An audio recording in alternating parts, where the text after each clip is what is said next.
What's going on, everyone? Welcome to week 1 of season 3 of Littleroot Lessons Draft League. I was gonna say Monotype League, but that was last season. No, this is this is Series 8.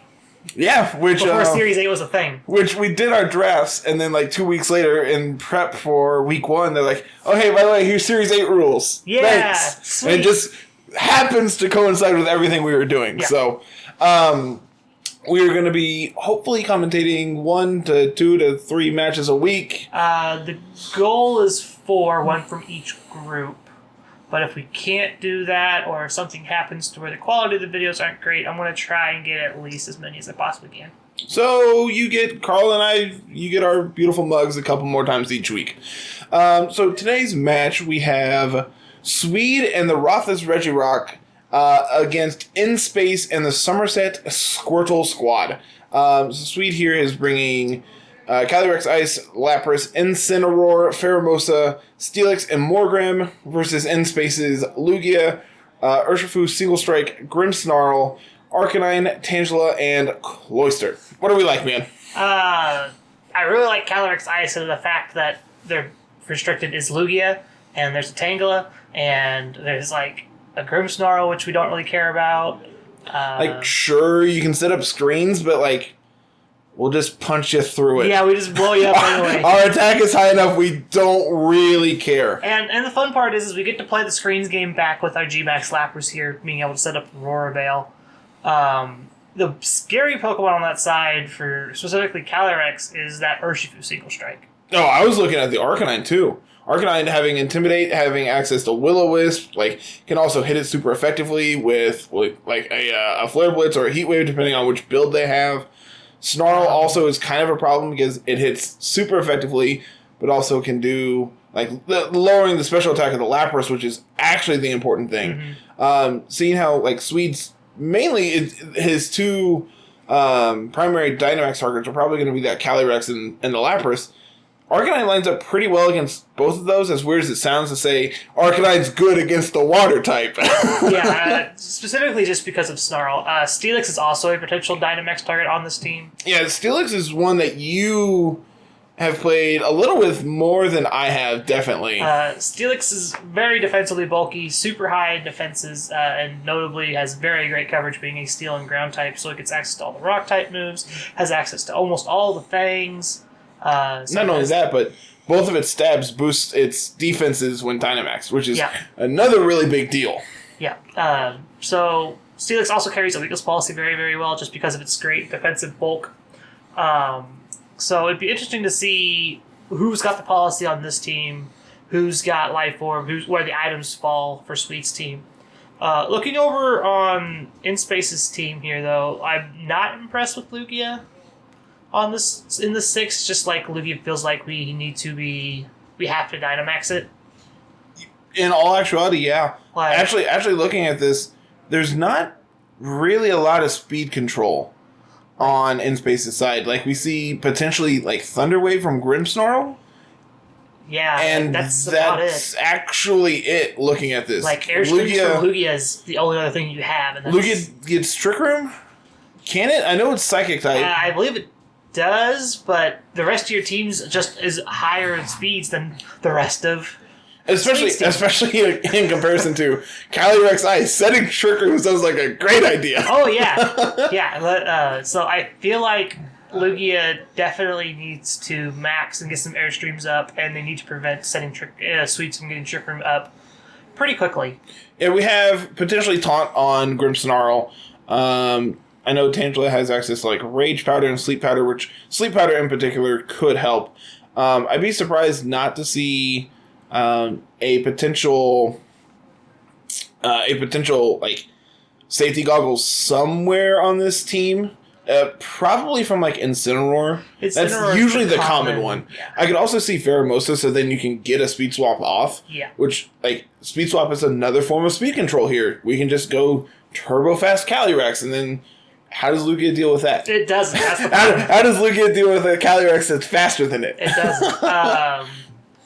Pheromosa speed swap is very scary, especially since Pheromosa's base speed is 150. something like I that. know it's faster than everything else on that other side, so... Yeah. So it's going to outspeed everything outside of something being scarfed. I'm interested to see what this Cloyster does if they bring it at all. Yeah. Personally, because I also have also Cloyster, play Cloyster a but lot, so. I think I've had Cloyster in every season. Yes, so right. like it's the thing I do, and it's great.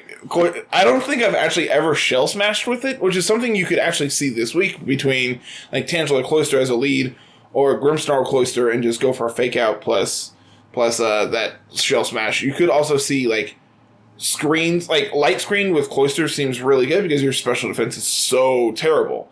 So getting a light screen up just to let you protect it is another thing that could potentially be beneficial for it. Yeah.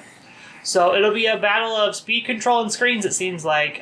Who's going to be able to outbulk the other one? I would be very surprised not to see Light Clay on this Grimmsnarl this week. Morgrim is probably in the same boat, to be 100% honest with you. I was going to say, yeah, Morgrim could do the same thing. Morgrim can also just be an annoying Prankstermon with other stuff. It doesn't have to be screens because Lapras is going to have Aurora Veil, and we may want to do other things. Morgrim, I believe, gets access to everything that Grimmsnarl does, minus, like, exactly Spirit Break. I believe so. I believe that's exactly Grimmsnarl's signature move. I don't think it's his lines. Yeah. So if that's the case, like, honestly, in this matchup, the only thing you really want to be, like, Spirit Breaking would be the Lugia, which we have Incineroar that also has Snarl, potentially. We have screens from Lapras. We have screens from Morgrim. Like, I think we're fine in that regard. Yeah. Like, just... from Swede's side, I think the primary goal here is stall out the Lugia Dynamax because, like you said, that's really about the only thing that honestly feels like it's going to Dynamax here. Yeah. And on InSpace's side, I think the really important thing is not letting Swede get to do his speed control forms. Yeah. Like, if those two things can happen... Stopping the Trick Room, stopping the Speed Swap is like what InSpace has to do here. Whereas Swede needs to make sure that he can just pick up KOs, get chip damage where he can through the screens. Just bulk up. Yeah. Bulk up and play for a long game. Yeah. I feel like the longer this game goes, the more favored Swede is going to be. For sure. You ready to get into these games? Yeah, let's get to game one here. So, unfortunately, we don't have team preview, but I mean, we've covered the match. We know what team preview looks like. We know the sixes and things like that, so it'll be more of a surprise on we don't know what the leads are. Yep. No idea. These are all brand new to us. Yeah. So it looks like Swede's leading Incineroar Calyrex. We're having InSpace's side of the match for this week. And Grimmsnarl Arcanine. So Grimmsnarl can fake out here and will definitely be stopping that Trick Room. I think the play here, depending on the speed investment in this Incineroar, if there is any, is to fake out the Grimmsnarl to prevent the opposing fake out. Yeah, and that's then getting a Trick Room up. Yeah. Depending on what this Arcanine has, it could just threaten the Calyrex this turn. Like, if the Calyrex isn't exactly Assault Vest here, or like we see them going for the Will-O-Wisp, if this is like Lumberry on the Calyrex or Assault Vest, yeah. Like, we just say, all right, cool, we don't care about your Incineroar. Yeah. Set up the Reflector with the Grimmsnarl here is also smart. After the Intimidate, it's going to be essentially -2 attack to everything. Yes. Essentially. Because, yeah, essentially. We do see the fake out going into the Grimmsnarl. Perfect analysis, just preventing the Grimmsnarl from actually accomplishing anything. Will-O-Wisp does connect, which is huge. The question is, okay, no Lumberry, so Trick Room's going up. Yep. Which also means that this isn't Assault Vest, so not really surprised by anything here on turn one. No real information gained on either side. And at this point, like, I think it's okay. I personally probably would just fire off this Fake Tears plus a Heat Wave into the Calyrex. Just trying to prevent it from doing anything. Like, the big worry is Calyrex coming in with like a high horsepower, even burnt, still turned into Max Quake, and you may not pick up the KO that time. True. We do see Swede going ahead and switching out into the Morgrim. Beautiful shiny. I wish Grimmsnarl's blue was more prominent on it. Does it have blue? Very small spots. Just like right there in the... Okay. And we're going to see a parting shot into the Arcanine, but Protect is going to stop that from actually going off. So, what is this? What are we actually scared of here? Honestly, like... I think we just want to swap out and try to get going with the Arch stuff. Because Swede's side has almost zero pressure on him. Interesting. We see the... It looks like an Aguave Berry on the Arcanine here, which, when we're facing down a Calyrex, doesn't seem the greatest, for sure. Especially if, like, Arcanine is your Calyrex answer. Mm-hmm. Being able to get that burn off and then just sit in front of it and target it down. Not entirely sure I agree with that one, but they could prove us wrong here. Yeah. Swapping the Arcanine out here into our Urshifu, I'm not sure what this solves. Morgan's Thunder Wave. Yeah, this is a smart swap. Okay, that actually makes sense. If we're anticipating just anything into that Arcanine slot, going for the Darkest Lariat. Going into the Urshifu actually means a lot because it just prevents the Morgan from accomplishing anything. I think that's Eviolite. Most likely. Now that we've actually seen some damage go off here, I could see that being Eviolite. Could just see close combat into the Incineroar slot this turn. I have a feeling Incineroar is going to just parting shot into the... Incineroar is just going to be out there for sure. Incineroar being going to be technically faster because Trick Room's up, meaning it's going to get out of here very fast. So at this point, the Morgan doesn't accomplish anything, like outside of setting screens. Like you can't prankster either of these Pokemon because they're both Dark type. Yeah. So if we crit through the screens here, that would be absolutely huge. Unfortunately, we don't hit it, so the Morgan is going to be able to fire off another attack next turn, presumably setting up Light Screen. As we see the Will-O-Wisp into the Urshifu miss. Yeah. So Swede not as lucky, missing those critical Will-O-Wisps there. At this point, we've seen Fake Out, Darkest Lariat, Will-O-Wisp from the Ensign, and Parting Shot. So we don't have fire coverage this week on Ensign, which, honestly, the only thing we would really want it for is, like, Tangela? So, not really missing out there. Having the dark coverage for Lugia, I think, is probably more important this week. Here comes the Steelix. From Swede's side, maybe this is just me thinking about it, but we have Trick Room up, but we haven't done anything with it. To be fair, our Trick Room Abuser got hurt really early, so it's been a long setup to try to get Steelix in, but now you have this Arcanine on the other side, which just so happens to not only eat the Will-O-Wisp from the Incineroar, but also get that Intimidate off onto the Steelix as well, while also pressuring the Steelix by going for a Will-O-Wisp of its own. Looks like we're going for a Heat Wave this time, though, just to get some damage. Putting chip on everything here, and Incineroar is already fairly low, so this Heat Wave still is going to put Incineroar at least in berry range if it has it. I don't believe we've seen a berry from Incineroar yet. It could be a pinch berry, and it's just not quite low enough to trigger it. So depending on this Heat Wave roll, most likely is going to put it into that range where you're going to see a pinch berry. Could also see, like we said at the top of the show, it could be safety goggles. We definitely know it's not Assault Vest. Yeah, we know it's That's the only thing we've narrowed down so far. Steelix protects here. Grimmsnarl was going to try and pick up the I love how big the protect barrier for Steelix is. Yeah, not picking up that Heat Wave there, and we'll see if this is what the item is on this Incineroar. It's a berry. There is the berry. Probably Figgy. I mean, it's pinch berry. It's all the same at this point. Aguav, yeah, any of them are fine. And we got a Darkest Lariat probably going into this Arcanine. I'm interested to see if Swede tries to preserve the Incineroar for the Urshifu in the back. Yeah. Looks like we're going for another Heat Wave here. I have a feeling this is just going to be the exact same play we saw last turn. Yeah. Just fake Tears into Steelix and go for another Heat Wave. We could also, because we know the Steelix most likely is not going to protect this turn, we could just go for the Will-O-Wisp this turn. Yeah. This is the last turn of Trick Room, if I counted correctly. Trick Room was already over. Neat. I just miscounted. Okay. We're way past that. Okay, so I think the turn Arcanine came in is when it's... Okay. So I just miscounted, and here we are. So yeah. I would be very surprised not to... Big Steelix here. Pokeball Steelix. Gotta go with the classics.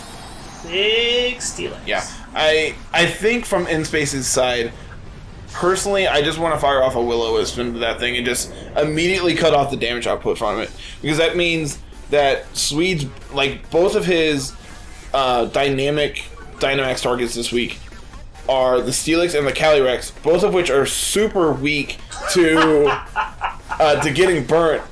As we see the Heat Wave miss the Steelix. And we're going to parting shot out off of this Arcanine, finally getting this Incineroar out of here. Most likely bringing back in Calyrex here. I would assume so. Probably just going to try to set another Trick Room. If I was on Sweet's side, that would be the play I would try to be making. Morgan's back now. Probably going to try to set up a light screen. Setting up a light screen. Now that we're at -2 special defense, and this Max Quake is definitely going to hurt. In the Arcanine, that's a chunk. That's going to proc that berry probably. We do still have Reflect up on InSpace's side, so not surprised to not see the KO there. But ooh, not getting in range for that Ogwog berry means Arcanine goes down to this next Max Quake. Probably.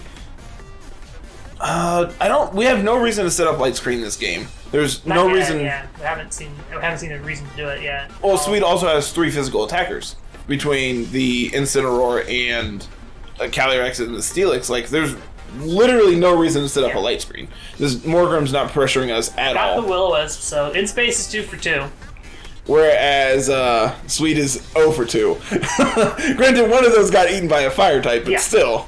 0 for 2 versus 2 for 2. Versus 2 for 2. Spirit Break picking up the KO on the Morgram. Spike getting defense boost into the Scream Snarl. I'm honestly surprised not to see another Quake into the Arcanine just to get it off the field. Because even at that, like, you're at -1 while also burnt. Seeing how much damage the first one did, I would be very surprised if the second one doesn't pick up the KO. Well, now it probably will with Reflect going down. Well, it doesn't matter because we have priority. We can just put screens back up. Yeah. And Calyrex coming back out here means that even if we don't put them in range for their berry to trigger, it can't be eaten. So probably, yeah, I love this play of just, alright, we need to go as aggressive as we can with this Arcanine, just start firing off Heat Waves. I like targeting, probably the Steelix. Put the Steelix at -3. Yeah. Right? Because right now it's at -1 because of the Max Quake boost. The thing about Steelix is its special defense isn't that great to begin with, so dropping its special defense that's already very low, because it's multiplicative like percentages like that, it doesn't actually drop it by a ton. Why did the Reflect fail there? Is Reflect still up? I'm not sure. Uh-oh. Uh-oh. Uh-oh. See, had we gone for the fake tears, this would have picked up the KO, and then we wouldn't have to worry about a +1 Steelix. Granted, we are still burnt. That's enough to pick up Arcanine, though. Yep. And gives Calyrex a special defense boost. Which we've seen the Urshifu in the back, but we haven't shown the Lugia yet. Yeah. So this is a really good time for Lugia to come out now that Steelix's Dynamax is over and just go ham. Yeah, for sure. Steelix would have to have some kind of Rock Slide or Stone Edge to even have a chance of hitting that Lugia for any kind of super effective damage. We've seen Quake and we've seen Steel Spike, and that's all the attacks and Protect. So I realized what happened here. So InSpace's Reflect was still up, but they saw Swedes goes down. Oh. They didn't check theirs to see if it was actually theirs. Yeah, that makes sense. That definitely shows us that the Morgrem is going to be that Eviolite like you called, and definitely shows that the Grimmsnarl is Light Clay from InSpace's side, which I mean we've seen in the team side, but just having that confirmation is good to see. Yeah. So interesting here is, like, do you Sucker Punch the Steelix, who has a very high bulky defense, or do you Sucker Punch the Calyrex and hope that you can try to pick it up here? Honestly, I kind of like doubling into the Calyrex turn, just trying to pick up as much damage on it as possible. Yeah. We're setting up. Okay, now we're setting up the Reflect. Okay, So we were one turn off. I commented on that. It was, I believe, in a laddering video I recorded this morning of the fact that weather doesn't reset like when you go for a max flare, it doesn't reset the weather. Just like Reflect doesn't reset itself if you would use it again. Yeah. So we see the Heavy Slam into the Grimmsnarl, putting it in perfect range to be picked up from that Glacial Lance. Giving Calyrex a +1 boost. So we see a +1 burnt Calyrex, a +1 burnt Steelix versus a broken Focus Sash Urshifu, And, plus a full health. Lugia. I'm assuming this is multi-scale. Yeah. Yeah. Multi-scale Lugia inside of Trick Room. How many Pokemon does Sweet have left? He still has the Incineroar in the back too. Okay. So, going for the Wicked Blow here would be... Oh, so we're going to...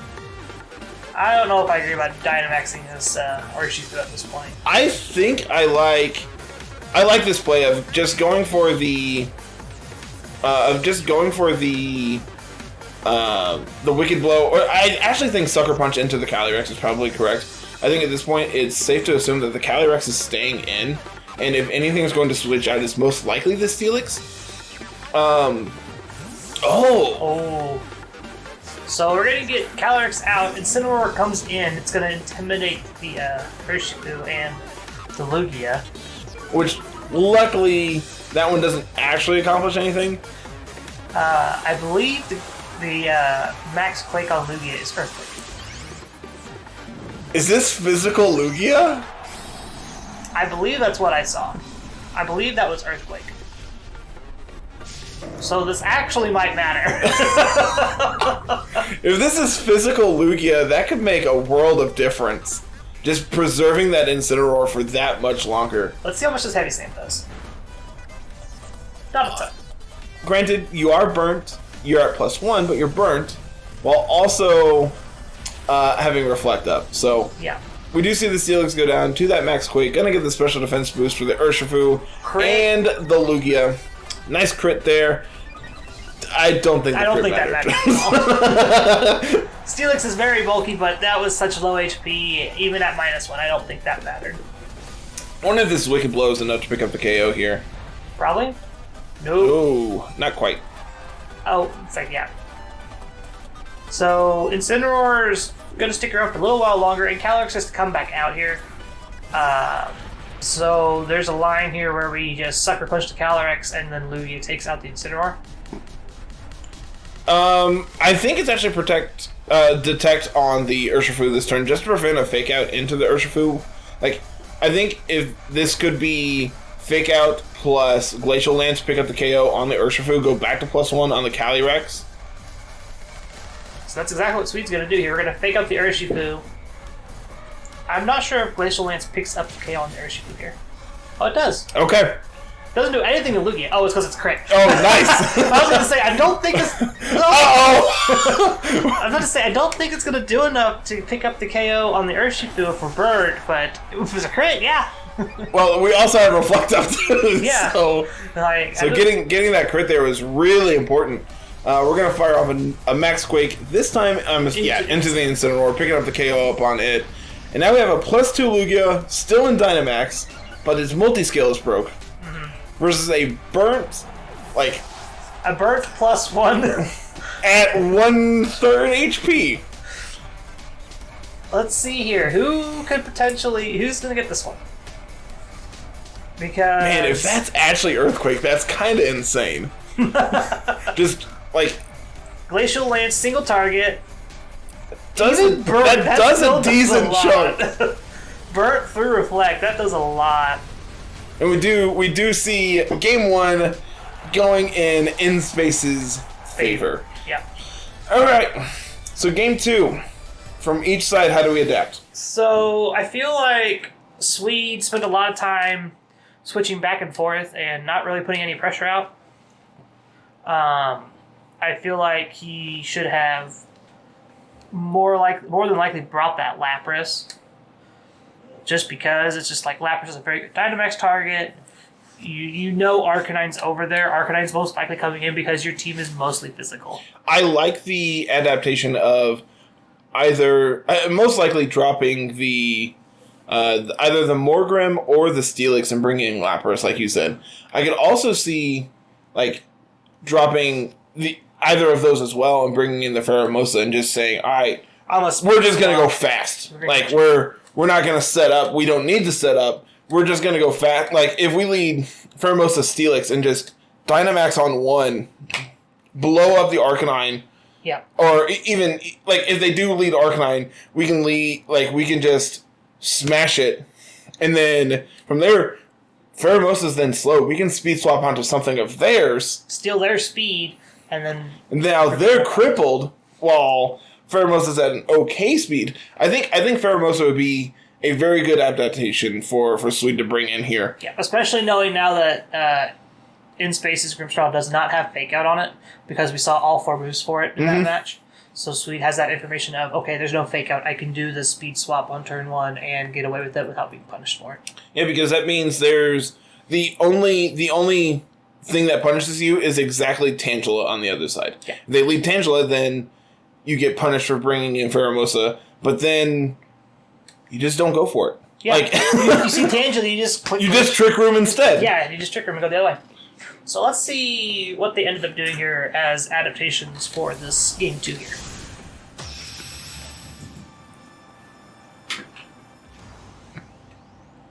Let's see the leads. And on Swede's side, we are going to see Insane Calyrex. Same exact same lead. lead, no changes so far. Let's see if... Nope. Yep, same leads Just all around. sides.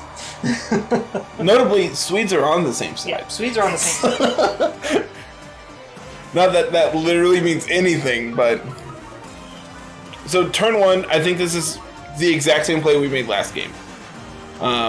It might actually be, since we know they don't have Fake Out on the Grimmsnarl, we can just Fake Out the Arcanine and prevent that Will-O-Wisp from ever going up. Yeah. And just immediately target that down to prevent it from accomplishing anything. Yeah, like, we don't care about them setting up screen or Reflector at all. Like, we don't really care about that. Actually, I know they hovered over that Dynamax button. I don't hate that. Yeah, I don't hate that as hate Dynamaxing Arcanine here on 1 to put on as much pressure to this Calyrex as we possibly could. Yeah. They click Snarl or Will-O-Wisp. I actually didn't see. I'm assuming it's Will-O-Wisp. I don't see any particular reason you would click Snarl in the face of Face of 2 physical attackers. Yeah. If anything, I think the correct play here is you know that the Incineroar is going to Fake Out into the Arcanine. Yep. So I think the correct play was to just protect the Arcanine this turn. Yeah, probably. Just prevent that chip damage from ever going up. Ultimately, it doesn't really accomplish anything different. It saves a little bit of damage. Yeah, like you preserve that, the 19 HP. That might come up later. That very well could come up later. So now the Trick Room's what does Grimmsnarl do? Like, we can click the Fake Tears button. I think we just Fake Tears to Calyrex, right? I that would be the play I would make. Just Fake Tears to Calyrex because it is the biggest threat to us right now. And at this point, like, had we done that on turn 1, had we just Fake Tears plus Max Flared the Calyrex, that probably is enough to just take it out. Especially if they're just going to try to. This is a very good switch. That's a very good mon to bring here. It is going to take that Fake Tears. And it is going to be taking a neutral hit from this Heat Wave. There is no heat. We're gonna expect it to swap from In Space off this Grimmsnarl. I don't think that was. Honestly, I like that because this Grimmsnarl is just going to sit there. Like that is a very bulky Lapras.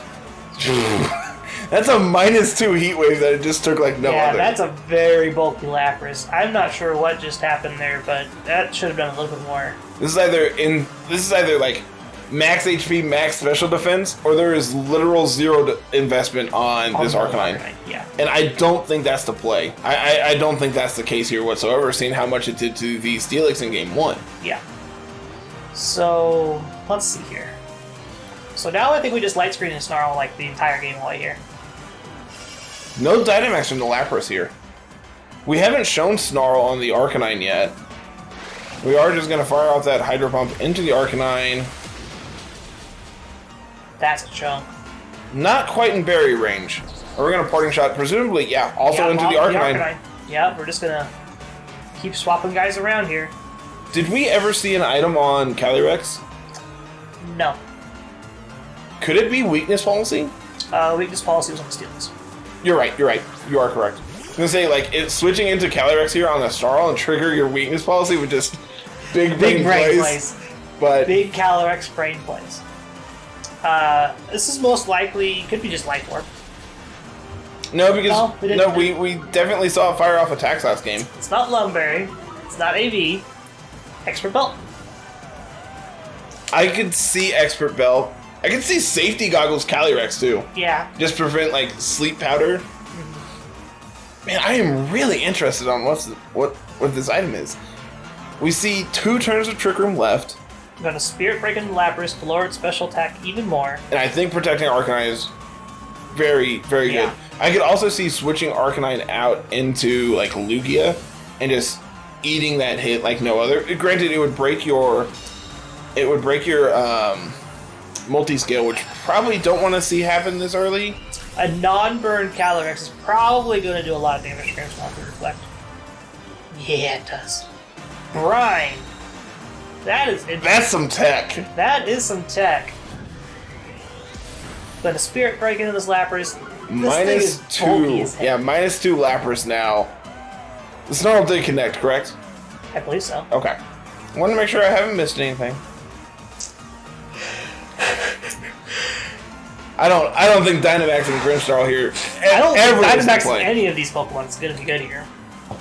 I think exactly turn 1 Arcanine would have been correct, but outside of this now we need to swap this Arcanine out. So we know the last 2 Pokemon are Urshifu, Lugia now. Yeah, same 4 brought from In Space. Yeah, didn't change a thing. If it's not broke, don't fix it kind of situation. And honestly, that's something that I've had multiple people approach me about. They're like, hey, how do you approach best of 3? Like, well, honestly, if you are concerned about like trying to figure out what's going on, if you won game 1, why change? We actually see both suggested changes that I called. Yeah. Not saying I'm good at this, but oh no. Bye, Arcanine. Yeah, that's a clean KO there on the Arcanine. Gonna get this Calyrex to +1 with 1 turn of Trick Room left next to Pheromosa. Yeah, this is getting scary. This is very cool. Oh no. This is very quickly getting out of hand. I would be very surprised not to see a This is 100% a speed swap Dynamax Calyrex and just start blowing things up. Like, I honestly don't know if Lugia can, like, once its multi-scale is broke, I don't think it can take that hit. I don't think it can either. Okay, it is Earth Power. Okay. Calm Mind and Recover. Really interesting set from this Lugia. I wonder if we can like reasonably set up a Calm Mind here. Not in the face of this Calyrex at +1. Even through with multi-scale and Reflect. Like even with that, yeah, I don't think we can safely do that. Also, it's just like I think we're weakness policy, so it's like we want them to hit us anyway. So it's like we're just gonna go big in front of it. But definitely scary. Like at this point, we just ignore the Pheromosa. It doesn't accomplish anything. We can't interact with what they're about to do. Yeah. So them getting the speed swap off is like obviously really bad for us. But what can we do about it? So at this point, it's trying to adapt to play through this presumably Dynamax Calyrex on the other side. That's already at +1. That's just gonna smack you around the rest of the game. Yeah, Calyrex is definitely set up for success this game. Going much better than it did in game 1, where very good adaptation from Swede's side. A couple times.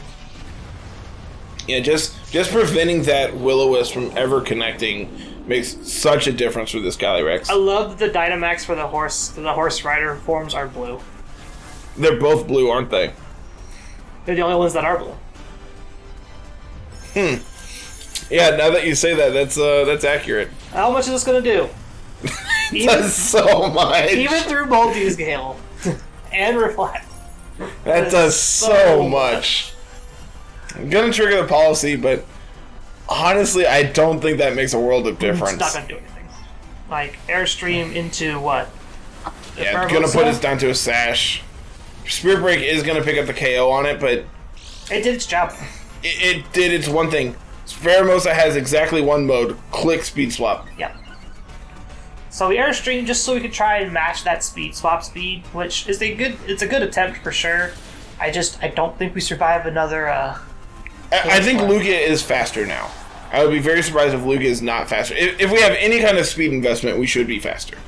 But yeah, even so, like, we're not going to be able to KO the Calyrex. They can reasonably just Steel Spike into the Grimmsnarl, pick up a KO there. Yep. Now they're at +2. Your multi-scale is broke. Incineroar is going to come out here. Yeah. Grimmsnarl's not going to be able to do anything this turn. It's just going to be a fake out into Grimmsnarl and then Burn and Hail pick it up. Yeah, honestly, like, just target down the Lugia at this point. We could see a potential swap into Urshifu, but then we just lose Urshifu. Yeah. This is definitely a try and do something this game. Max Airstream is going to be your most damage. Yep, just go for your stab attack. Max Guard because we didn't fake out. So we're just gonna Darkest Lariat pick up the KO? Darkest Lariat the we parting shot the Oh! So we're gonna swap out and go back in to Lapras here. Lapras, like, granted, this means that Grimmsnarl gets to stick around another turn. Yeah. Maybe. If its rolls are lucky, it can. But Lugia's buffeted by Hail. How much is Grimmsnarl gonna take? 21. Goes to like 9, yeah. Okay. It's close. Yeah, I mean, unfortunately. Now the question is, do you take out that Lapras? I don't know how much this is actually going to do. Seeing how much Lapras took before at -2, I think Lugia being at +1 might pick it up with a Max Airstream. It's a big maybe, though.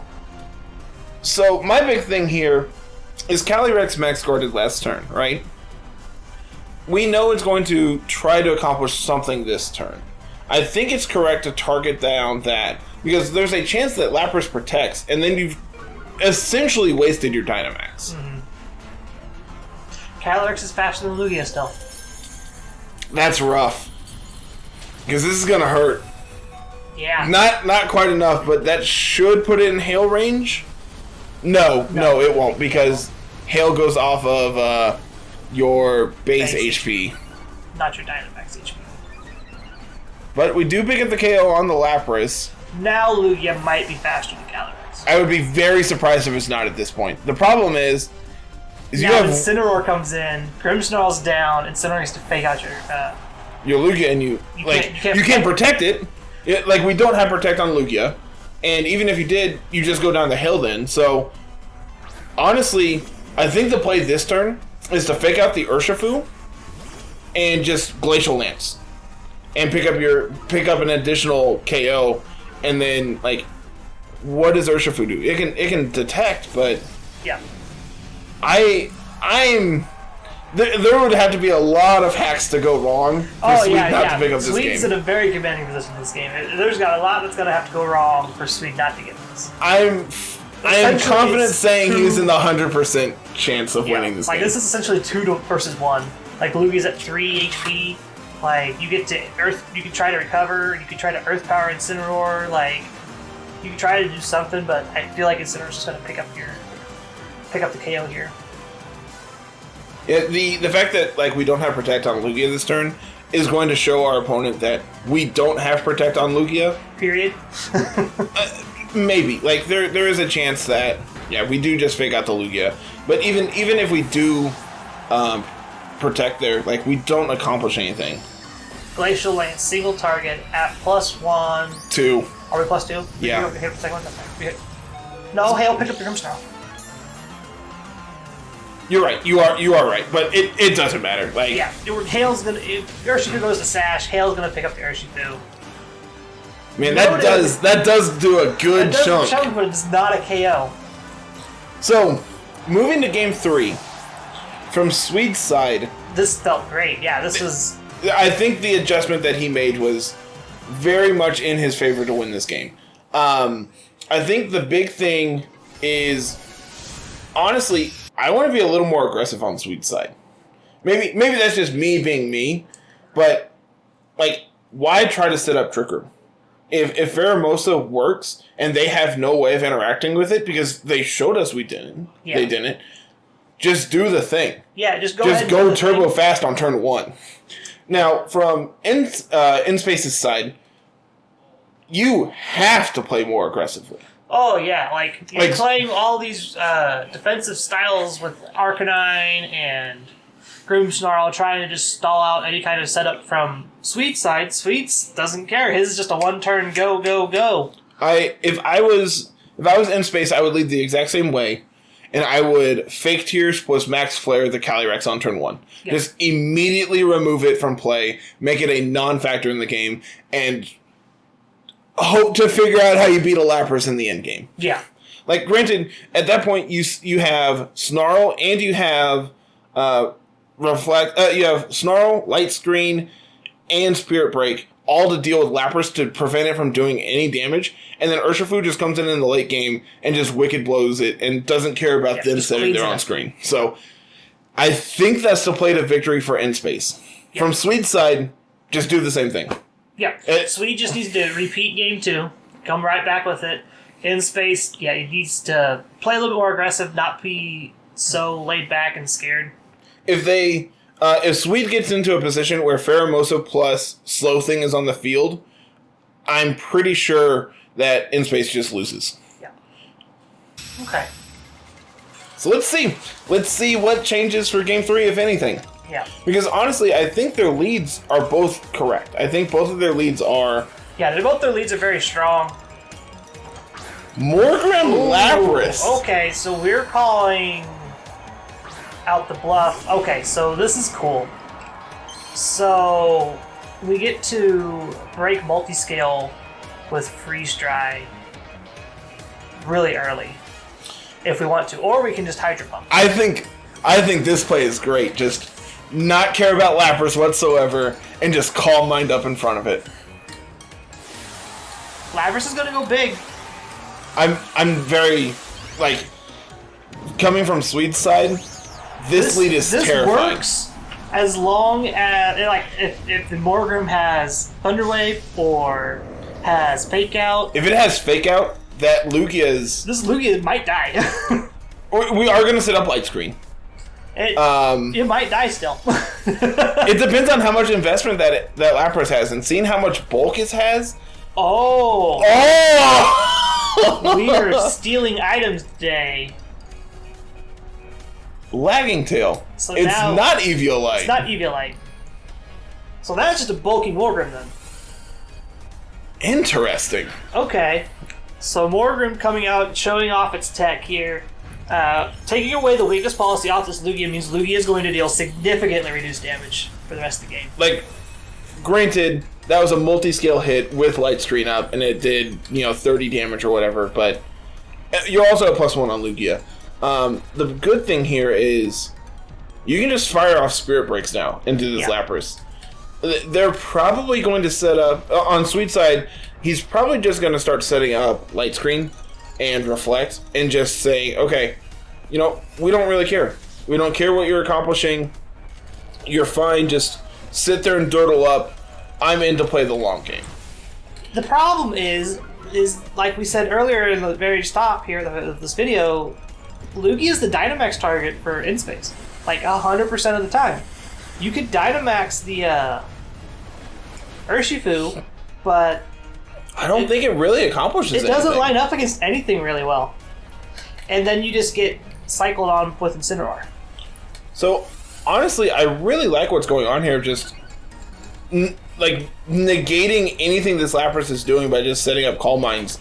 And if I was on InSpace's side, this turn, I probably would click Recover. Yeah. Just be like, alright, well, I'm going back to full HP and having another multi-scale ready to go. The scary thing here is if you're paralyzed. True. But at the same time, we're not going down. Lapras would need to crit to pick up the KO here. Yeah. I'm calling it now. They're going to crit. Morgan sets up its own light screen. Spirit Break is going to reduce the Lapras to -2 now. This is the problem with Lapras, like as a whole, is just like it's super weak to getting a special attack drop because its special attack stat isn't that great to begin with. Going into Grimmsnarl. Okay. And Lugi's paralyzed this turn. Well, Swede's Dynamax is over. And But honestly, I don't feel like it really accomplished anything. the Dynamax from Lapras was going to be setting up Aurora Veil and the Rain to try and like make Arcanine later on worthless, and do things like that, and give increased damage to Lapras. I wouldn't be surprised if Lapras swaps out here. I agree. Like, just swapping this Lapras out and be like, all right, well, we got to do our thing. Gonna see the Morgrim go out back into Calyrex. I guess it's not back into because we haven't seen the Calyrex this game, but I'm interested to see the weakness policy on the Morgrim. It's a double swap. It's a double swap on the plate. No Pheromosa this game. No. It's because we brought Morgrim. We wanted to bring Incineroar, and we wanted to bring Morgrim, so we couldn't bring Pheromosa. That's a good swap, and another paralysis. Another para on the Lugia definitely hurts here. Also knowing that you have to set Reflect here, and Calyrex is just going to be able to just click Glacial Lance into a Lugia with its multi-scale already broken. Yeah, here's the best part. We just get to fake out the Grimmsnarl so Reflect doesn't get to go up. Exactly. We just get to blow up this Lugia and this Grimmsnarl with this Calyrex, try to pick up a double KO. Yeah, I honestly think this Glacial Lance could pick up the double KO this turn. This is looking very... Oh, goodness. That's a decent amount of chip. That puts Grimmsnarl in range, I'm pretty sure. I love this animation. It's one so of the best good. in the game. I'm glad we get to see it so many times. Double knockout. Honestly, I think that seals this game. That wraps this game up in a nice little bow. It would take a lot for in the back for this to go correct. Like, so sure, Aurora Veils wore off. That means Lapras doesn't have Light Play. Did we see Life Orb on it? I'm not sure. I honestly don't remember. So we get to go -1, and we get to Dynamax, or Gigantamax as Urshifu, to be more specific. Do we like that more than Dynamaxing Arcanine? I think I would rather Dynamax the Urshifu specifically because I know we're faster, and like if they're gonna cycle us anyway, it's not a big deal. Urshifu being the fastest thing on the field right now means that we can just keep one blowing or doing something like that. I just don't like maxing the Arcanine when I know Lapras is in the back. I think the play this turn is to click Will-O-Wisp into the Calyrex and go for a Max Knuckle into the Incineroar, because that puts on pressure on the Incineroar and prevents a potential switch into Lapras, because you're applying pressure on both of them. And it means that you most likely are not going to protect in front of Urshifu. Yeah. So that means that you get a free Will-O-Wisp into that slot before it gets to attack. Wicked Blow into Calyrex. We know this doesn't pick up the Oko. No. Which is another reason that we could Dynamax the Urshifu and pick up the KO there. Yeah. That will pick it up, though, and it's going to set up Sun. Okay, but at the same time, we have a Lapras in the back. We have a Lapras and a Morgrim still. We know Morgrim has Trick, Light Screen, Reflect, and Thunder Wave. We're going to fire off a Will-O-Wisp. We got our Will-O-Wisp Connect this time. 1 for 3, man. 1 for 3. It's the one that mattered. Yeah, because this is going to break the sash on the Urshifu. Yeah. So now Urshifu's sash is broken. I like this play a lot because seeing how the Will-O-Wisp is going to connect with the Urshifu, that means we're not burning our Dynamax on it, but at the same time we can mitigate that by going for the Max Knuckles and trying to boost our stats back. The problem is like you're not accomplishing anything with the Arcanine going for Max Knuckles, so I'm interested in... Yeah, if there's a Thunder Wheel on the Arcanine, yeah, we knew that was coming. I'm interested in seeing how much this close combat does. That's a chunk. That is a chunk, but not nearly as much as we needed it to be. If this Incineroar parting shot here... Yeah. In the Lapras, going to take this... I'm going to go out into Lapras. Arcanine's now -1. Yes. Right? Yeah, it's -1 special attack. We hadn't seen anything else interact with its special attack this game. And or this set, to be honest with you. In comes Lapras, Max Flare into this Morgrim, if I remember correctly. Mm-hmm. That did a chunk. Honestly, yeah. Light Screen's gone now, so your Max Flare's going to do more now, but then they're just going to reset Light Screen on front of you anyway. No, that was our light screen. Opposing Light Screen. Did it say opposing? But they had Aurora Veil up. You can have both? I'm assuming so. They set both up. I don't know if they stack, but you can set both up. Aurora Veil had already wore it off, too. Had it? Yep. Okay. I'm trusting now on this one. I don't know. So looks like we're Wicked blowing into the Lapras, setting up a Reflect here. Seeing how we have Urshifu on this side, you don't really have anything else for this Morgrim to do. It doesn't have an actual attacking move. So that's Shell Armor on the Lapras. Mm-hmm. Ugh. That did a lot. Yeah, not having Light Screen up in front of Lapras just... I would be very surprised if Lapras doesn't just clean up this game. Yeah. Now our Light Screen. Okay. Man, that was through Light Screen up. That was through Light Screen. So now I expect Swede's Morgrim to set up Light Screen of his own. And just click Snarl. Like, that's all this Arcanine is going to do. Yeah. You have to click Snarl here. You just have to click Snarl here.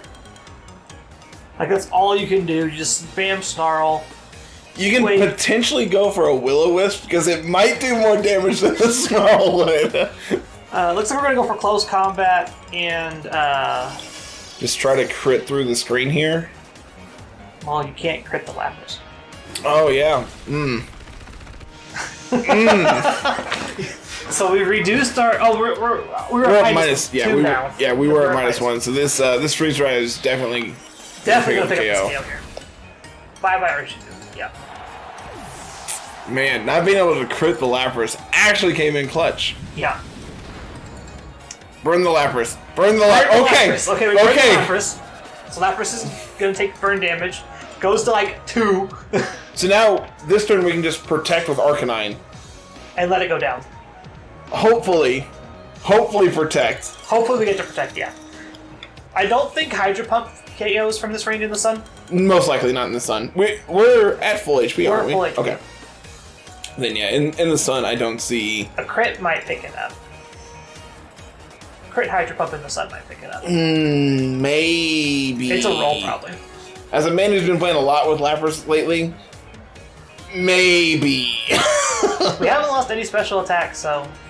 True. Not this go around. We did earlier when the Grimmsnarl was out, but... So let's see here. Really, really well played games on both sides here. Arcanine's paralyzed. That's really unfortunate. Light Screen goes up. It doesn't matter. This Grimmsnarl literally doesn't have a damaging attack.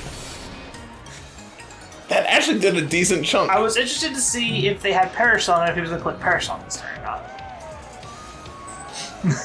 I'm just saying, alright. This game's over. Because that's why I was just like, okay, if he has Perish Song, then he most likely wins. Morgrim is slower than Arcanine. What's really interesting about this Morgrim is you get to do, like, one of the big problems with Grimmsnarl is it has that 4 move syndrome. Morgrim doesn't, because, like, the one damaging attack you want, you don't get. Yeah. Just like, alright, well, cool. I can just slap something else in that spot. Like, I guess this week we're playing Trick. So, and the Trick actually was really good. The Trick wasn't super important here. Got the Protect off this time, so we're not going to see any Darkest Lariats. No fake out this turn. Nothing like that. But honestly, trying to steal the berry. Taking the berry away would be huge here. Taking the berry away is huge. We need to crit this Ensign through the screens. We need a mega crit here. Trick goes off. Yeah, take my berry. Takes the berry. Be rude, that's fine. It's a weakness policy in its place. Which, I mean, like, facing down an Incineroar, you're not getting it triggered, so... Darkest Lariat. See how much damage this does. 2 KO? It is definitely a 2 KO, and we're paralyzed. That's unfortunate. Opposing team's Reflect is gone, doesn't matter. And I think Incineroar picks this KO up. It probably does. Hey look, we got Reflecting. Like, what if instead we did have Reflect? And Darkest Lariat should seal the deal here. The only way it doesn't if it's like it's a high roll and low roll situation. Yep. That is 2-1 in Swede's favor. So the Calyrex coming up big. Yeah, for sure. The Calyrex did pretty decent work there, all things considered. Being able to like the big thing here in Game 3 was like Lapras felt okay. Like being able to like honestly I think the big player from Game 3 here was the Morgrim. Being able to take the weakness balls away so you don't have to worry about Lugia going big in front of you, while also being able to just like para everything was honestly really good. Mm-hmm. Being able to just identify, okay, well, we don't need Trick Room. We can just play the game how you want, I guess. Yeah. And just interact you on a different front. Yeah. But yeah. Good games to Swede. Good games to In Space. It was really fun to commentate over that. It was a good match for sure. We'll have more coming up later on in the week. I believe we're slated up to do Beppis versus Cyanide. Which that match is really good. We watched that one live, so we have a kind of an understanding of what happened in that one. I am very excited to commentate over that one. It was a fast one, so it's very fast paced. We're going to have to keep up with that one for sure. And then I believe I have either Evan and Jiggly or Evan and Swede doing a couple more. I know Evan and Jiggly have one done up already, and I think I have Evan and Jiggly doing up another one, which the other one is Bauer Dad's match from your group. Okay. And then my match will be up sometime. And yours will be up sometime now. The goal is to start doing 2 videos a day. Our matches are going to be in there for week 1, along with the 4 commentated matches that we have planned. So, yeah. Okay. I am ready to keep rocking and rolling here, I guess. And to everyone watching, if you're new here, make sure you hit that subscribe button, ring the bell for notifications when new stuff goes live. And to everyone, smash that like button and leave a comment down below talking about the MVP of the match. I'm interested in hearing what everyone has to say and who they have to pick. Morgrim honestly sealed the game, Game 3. Yeah.